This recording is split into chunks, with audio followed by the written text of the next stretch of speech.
Nesta videoaula abordamos como construir cilindros e cones na janela de visualização 3D do GeoGebra. Vamos iniciar construindo um cilindro a partir de 2 pontos e da medida do seu raio. Então, para isso, eu vou clicar na ferramenta Cilindro. Como você pode observar, a ajuda da ferramenta diz: selecione 2 pontos, depois especifique o raio. Então, o primeiro ponto, eu vou clicar aqui no ponto 0, 1, 0. O segundo ponto, eu vou clicar no ponto 0, 5, 0. Agora aparece essa caixa e solicita a medida do raio. Vou digitar aqui 2. Ok. Foi construído um cilindro e eu posso modificar as coordenadas dos pontos A e B. Suponha que eu queira colocar esse cilindro na direção do eixo Z. Colocar sua base de tal forma que o eixo Z fique perpendicular a ela. Então eu clico no ponto B e vou movimentá-lo.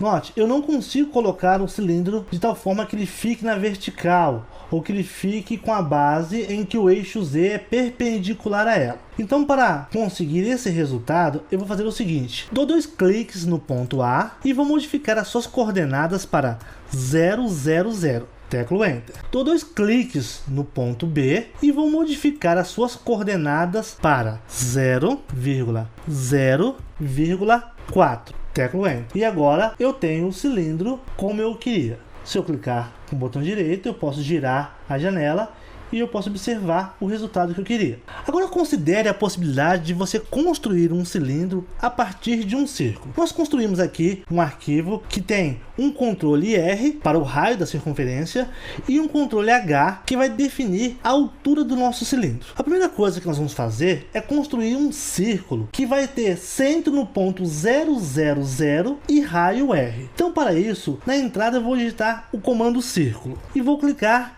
nessa opção, ponto, raio e direção. O ponto, que é o centro do meu círculo, vai ser 0,0,0. Teclo Tab.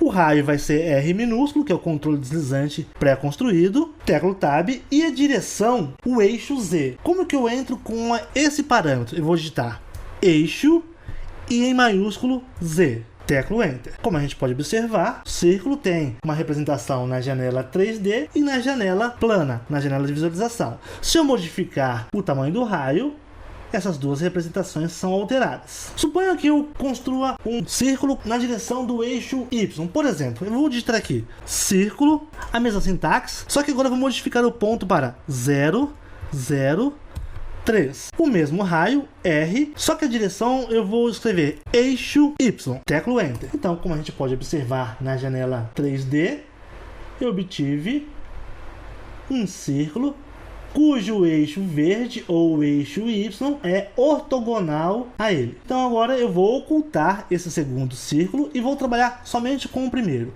A partir desse primeiro eu quero construir um cilindro de altura H. Então na entrada eu vou digitar cilindro e a primeira sintaxe é círculo altura. O círculo tem nome C, então teclo C, teclo Tab, e a altura é o controle H, teclo H, teclo Enter. Vou modificar aqui a visualização e agora eu vou modificar a altura. E assim a gente obtém um cilindro onde a gente pode especificar tanto a medida do raio quanto a medida da sua altura. Eu vou fazer o seguinte: eu vou ocultar este cilindro e vou construir, usando a mesma estrutura, um cone. Então eu vou ocultar aqui a superfície e, como você pode observar, a base superior, que é uma cônica, não foi ocultada. Então, para ocultá-la, eu clico em E. A partir então do círculo C, eu vou construir agora um cone. Na entrada eu vou digitar cone. Na primeira sintaxe eu vou digitar o nome do círculo, que é C, e a altura, que é H. Teclo Enter. E agora a gente pode observar aqui na janela 3D o resultado. E eu modifico a altura e modifico o raio. E de maneira semelhante que foi para o cilindro, a gente obtém um cone onde é possível modificar o raio da base e a sua altura.